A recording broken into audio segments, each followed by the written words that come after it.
So this workshop is part of our series to help advance research skills and support scholarly activities.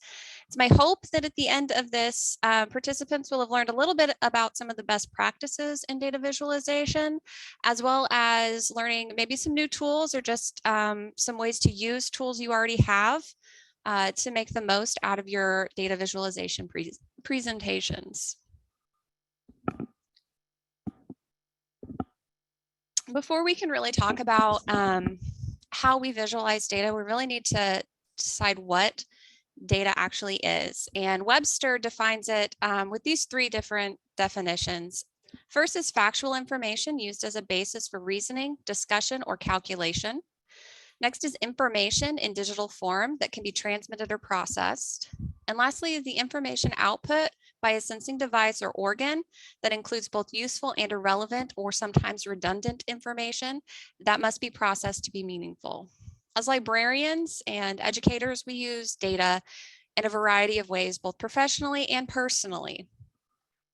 In libraries, we're keeping track of our website visits. We're keeping track of how many of our patrons are using our databases and our journals. We are keeping track of door counters, how many people are physically walking into our building, and how many people are checking out books, which books are being used, which ones should be weeded. Those are all types of data that we're keeping track of. Sometimes we have to present that data to our stakeholders and to our administration to show what we are doing for our patrons at our universities. And sometimes it's just for our own use, like reference statistics. So I know when to expect a lot of students coming into my office to talk. Universities also store student demographic information, student grade information, all of that. But there are other ways that we use data every day, and they usually involve some form of visualization to make it so that you can interact with it better. Right now in Kansas City, it is about 54 degrees outside and it's raining. And I know from the weather app on my cell phone that that is likely to continue the rest of the day.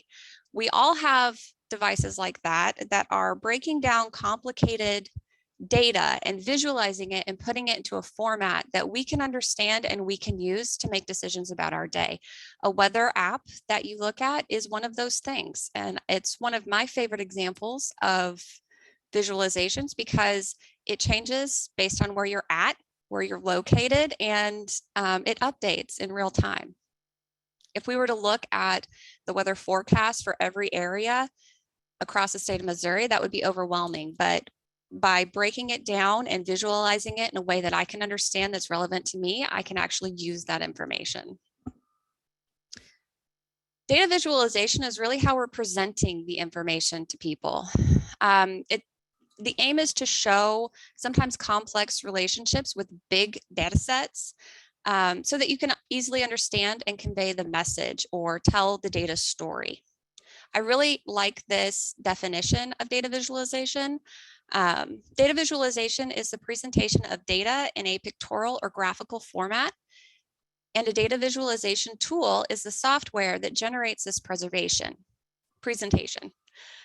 Data visualization provides users with intuitive means to interactively explore and analyze data, enabling them to effectively identify interesting patterns, infer correlations and causalities, and support sense-making activities.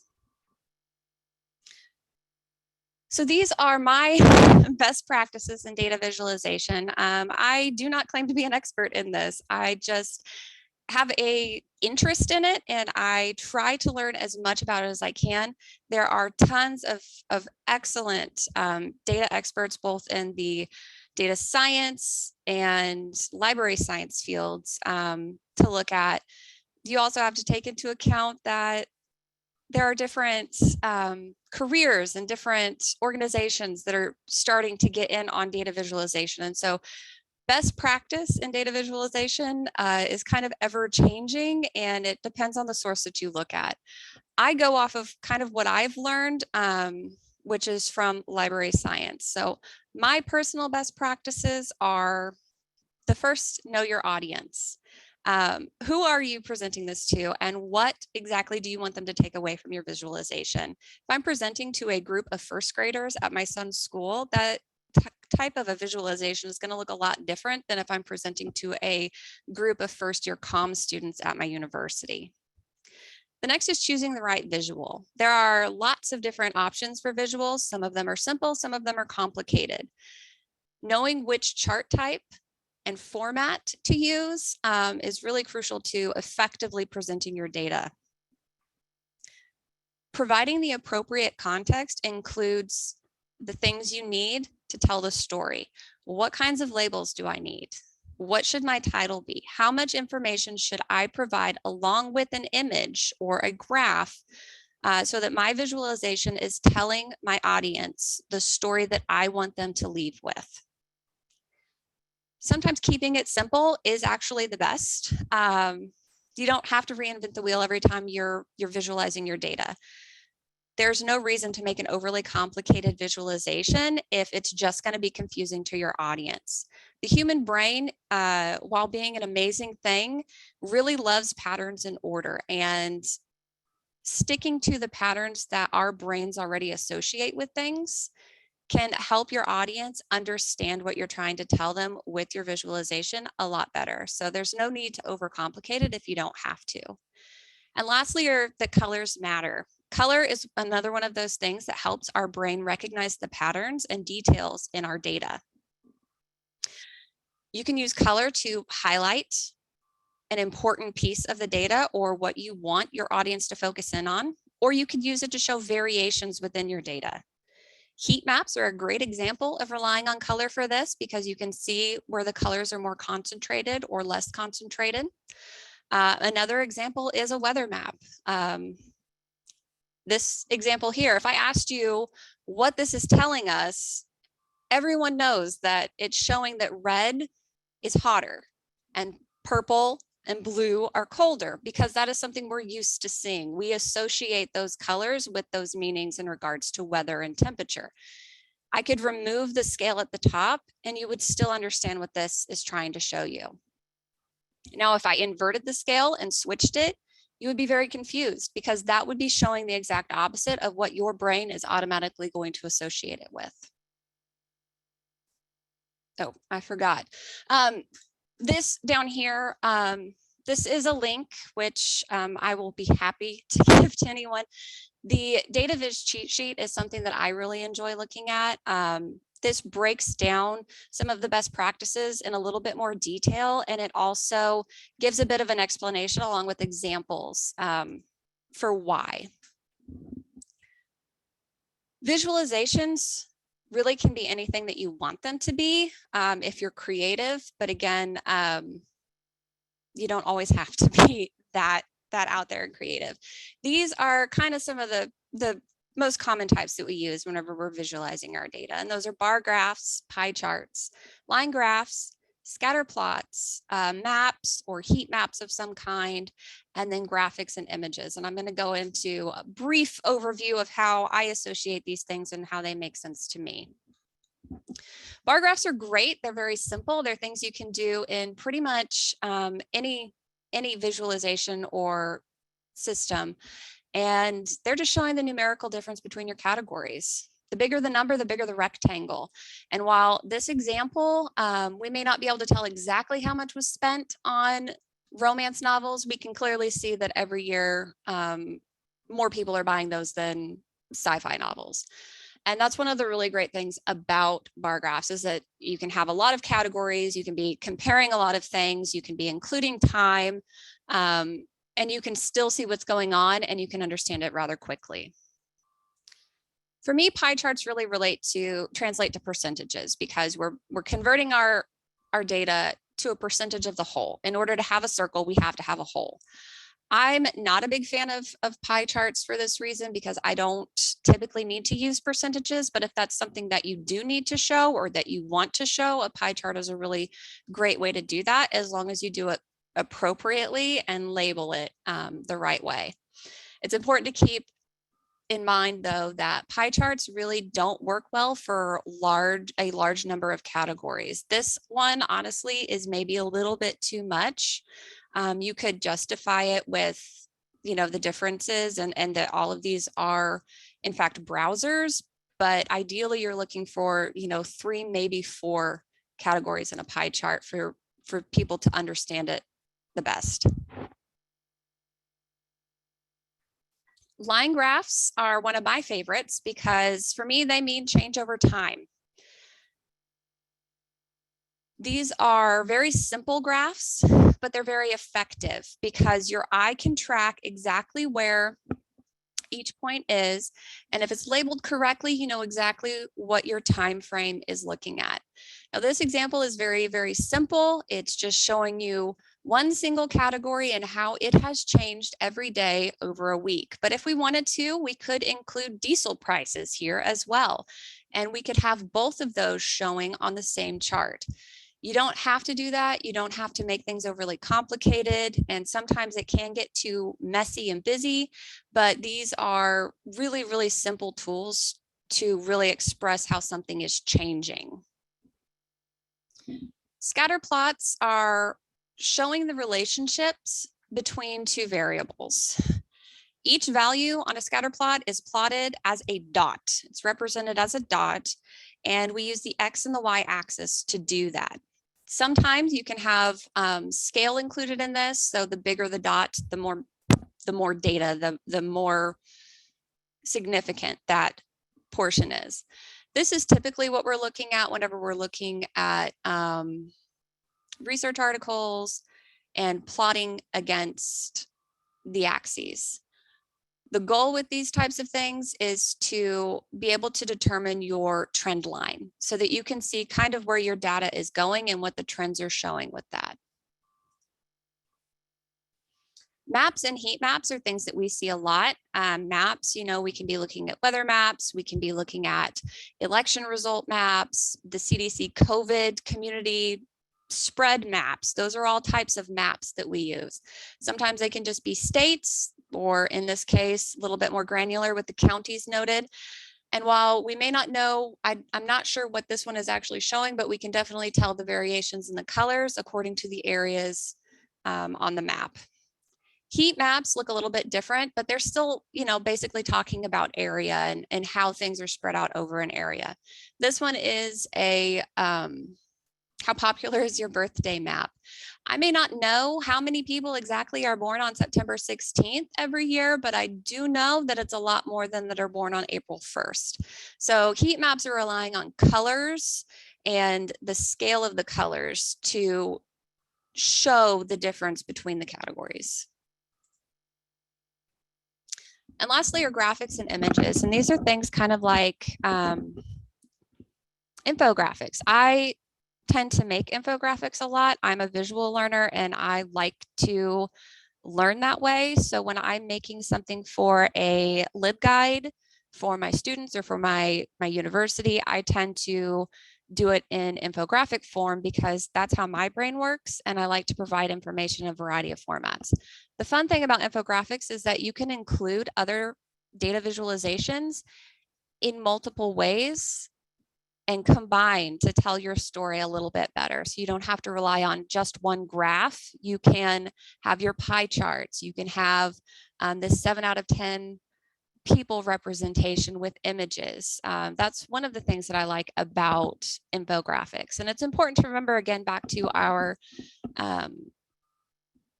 definitions of data, that we're not just talking about numbers when we're talking about data. We can be talking about a variety of different things. There are some good versus bad things that come up in visualization. Good visualizations make sense with the data that you are talking about. The chart works with it. The way that you have presented it works. The color is used appropriately so that you're not overwhelming your audience, you're highlighting what you need to highlight, or your color makes sense with what you're showing.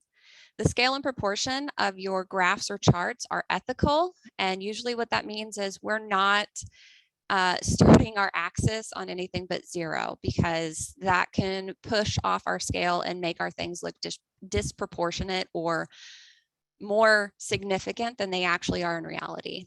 The information provided is adequate to answer the question, but it's not too much. So you're not overwhelming your audience, but you are giving them what they need to be able to understand and for your data visualization to tell the story.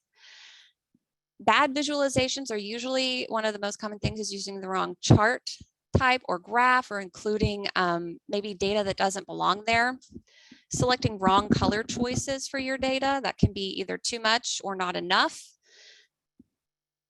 Having those misleading charts and graphs, again, that's where we're talking about our scales and our proportions, and making a visualization that's too busy. I put 3D graphs and charts in here because they're adding too much and they're kind of taking away from what your data is trying to say.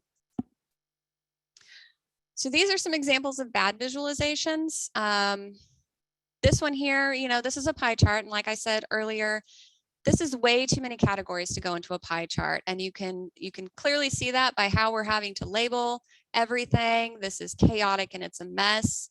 The 3D aspect here is kind of throwing off our proportion again. We're seeing this side, our brain is thinking that's a little bit bigger than this side simply because of the 3D aspect. It's not really good. The translucency is a nightmare. The color choices are terrible. I did not make this. Whoever made this is amazing because this is a terrible example of visualizations. This one isn't as bad. This is a stacked bar graph. At first glance, you know, we can see what it's about. We can see our dates. We're starting at 0. The 3D aspect isn't as terrible here because it's applying to all of our categories. But when we look a little bit closer, we see a line here, but there's actually 3 categories. So we're not even seeing our 3rd category very clearly because of the color choices that we've made here. This is also showing maybe some things that shouldn't be included together. Website visits and library visits, okay, we could probably compare those 2 things, but checkouts, maybe we don't need that in this type of a graph.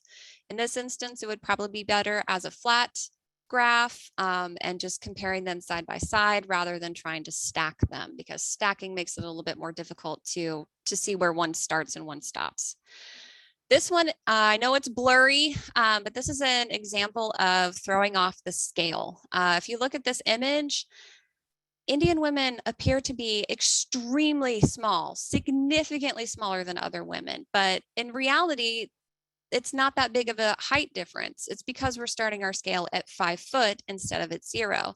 If we expanded this out and showed it as it actually was, the difference would not be this dramatic. These are examples of good. They are a little bit smaller or a little bit simpler in terms of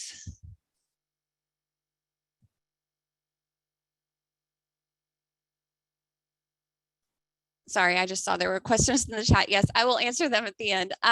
So these may look a little bit more simple, and they are. These are just made in Excel.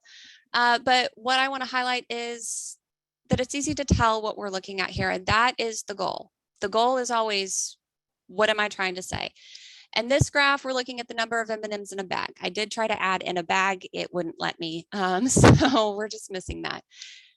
This graph is showing us exactly the colors, which the colors are, how many, all of our things are marked, everything ends on a line. That's great. One of the ways that I could improve this would be to maybe change this one to green just to make it stand out a little bit more. Probably wouldn't change every one to the colors because that might get a little overwhelming, but I could highlight one of them by changing the color to match what it is. This one is one I completely made up on opinions of pie charts. And this actually works mainly because we have our title that's clear. We are labeling our categories up here and not trying to draw those lines off the side. And we have our percentages labeled so that people can quickly see exactly what we're talking about here. I also personally really like the little gap of white space between my pie slices. It just kind of breaks them up a little bit little better, and I can see the difference better, but that's just a personal choice. So I had a question prior to this presentation about what the best online cloud analytic is. And I'd really love to be able to have a full-blown analysis and answer that. but there are so many out there, and it really depends on what you're trying to do and what you need it for.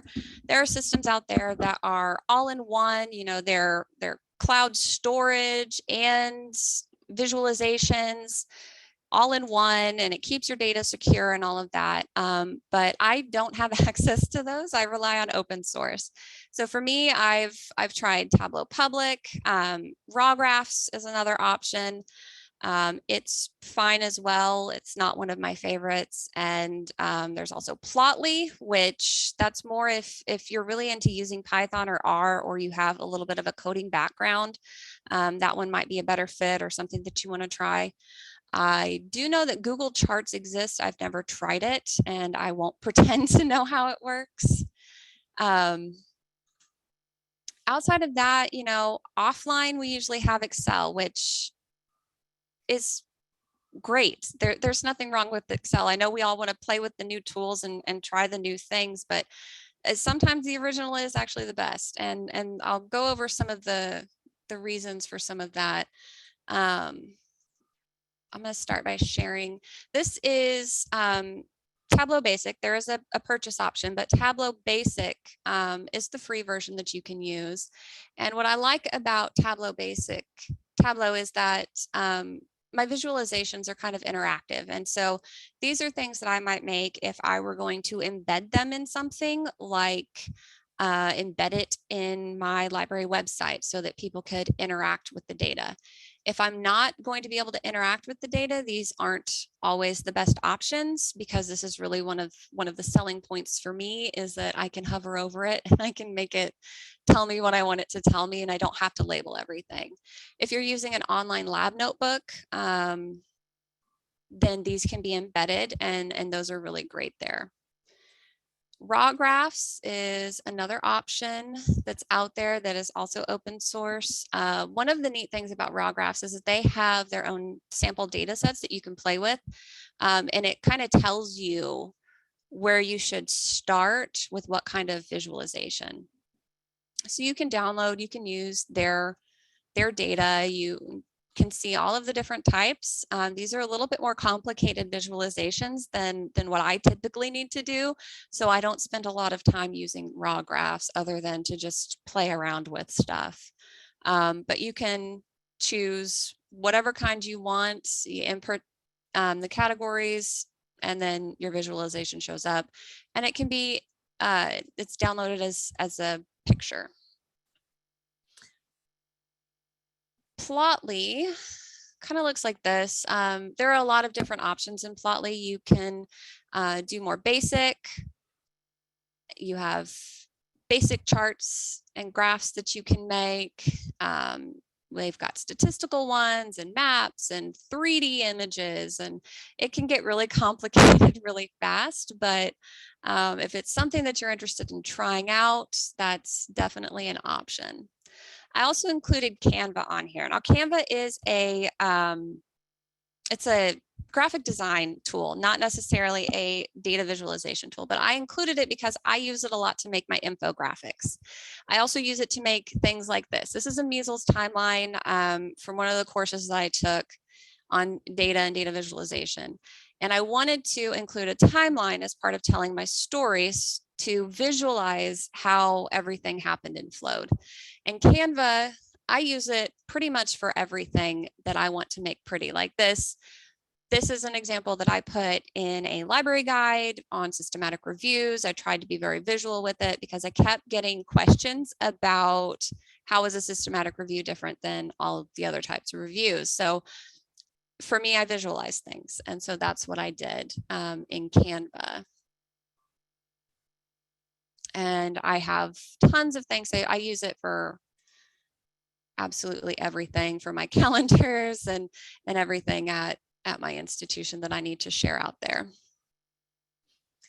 Things to look for in tools, usability, how easy it is for you to use it, how easy it is going to be for you to learn it. You don't need to be doing something that's going to make it more complicated than it needs to be, or to make it more frustrating for you. It should be easy to use and rather intuitive. what kind of support you get from that tool. I've never had to reach out to a support group because if I'm using Tableau or anything else, there's usually a FAQ page or there's online tutorials and videos, and it pretty much answers my question. Security is something that's really important, especially with online tools. What type of data you're putting in there is something you need to be aware of. If it's open source, your data may be visible to other people, and so you need to be sure to check on the security options that you have for that. If you're purchasing something, then usually that's, a little bit different and you have a little bit more security there. How shareable something is going to be, the shareability. If I want to share data in a PowerPoint presentation or on a poster, then honestly, Excel is probably my best bet because it works with pretty much everything. But like I said, if it's going to go on a website or is going to be in a format that people can actually interact with it online, then I might opt for something that I can embed and keep some of those dynamics going on. And lastly is the price. My price point is $0. So I stick with open source, but other institutions and companies have more money to spend or are looking for those options. And that's just not something that I'm at the point of needing. So I stick with what I can afford, which is free. So that's pretty much everything that I had. I actually got a question yesterday after I'd finished this for suggestions on summarizing a year worth of evaluation data for a program. And really, there's no short answer to that other than it depends on what you're trying to highlight in your data and what your values and categories are. Usually for a large data set, which is what I'm assuming you have, I would start with looking at it overall, maybe cleaning up the categories, cleaning up the values, making sure everything is going to translate well together. And then I would try to identify any trends, and I would do that by making a variety of different visualizations, maybe one as a whole, and then looking into how I can break up my data to make it a bit more manageable. So making a visualization for this piece of it and this piece of it and this piece of it may be better than trying to visualize it all together. And that really just depends on what you're looking at and what your data is. Okay, let me try and find my chat now.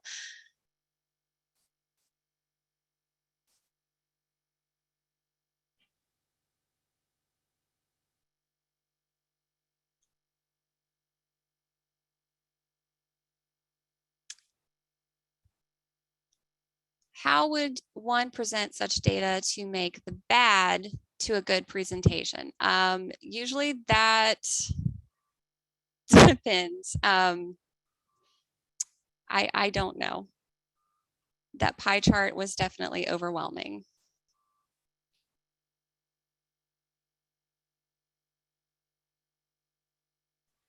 Should the data be sorted largest to smallest or smallest to largest? Does that matter?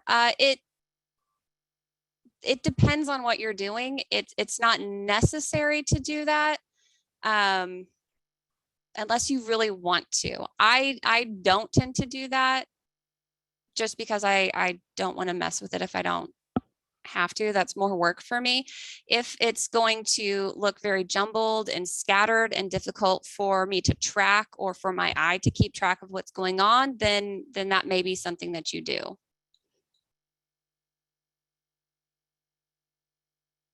I have not used our studio, but I have heard about it and it is something that I want to look into. I am a little rusty on my coding. It's been a minute, which is why I haven't really used Plotly yet, but it's on my list of things to learn about.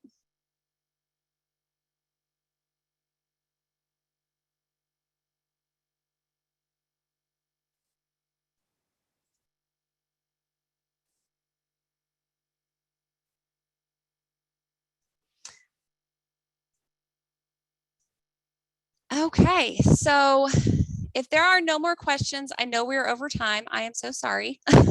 There's just a lot to talk about. Please fill out our survey and let us know how we did. If there's anything else you want to learn about from these sessions, if you want to learn about something more in depth in data or data visualization, please let us know in that survey so that we know where to go from here. Also, please be sure to check out our next session on June 8th. Search Like a Librarian with Molly Montgomery. Molly is wonderful and her presentations are always top notch. So you definitely want to check that out if you can.